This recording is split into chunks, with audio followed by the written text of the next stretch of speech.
بسم الله الرحمن الرحيم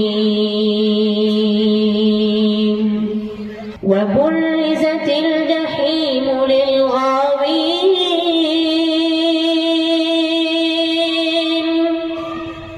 وقيل لهم أين ما كنتم تعبدون من دون الله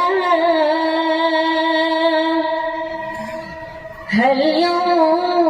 ينصرونكم أو ينتصرون فكبكبوا فيها هم والغاوون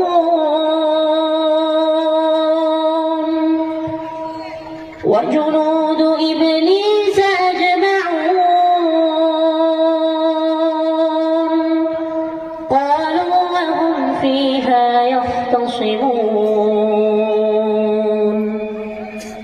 تالله إن كنا لفي ضلال مبين إذ نسويكم برب العالمين وما أضلنا إلا المجرمون فما لنا من شافعين ولا صديق حميم فلو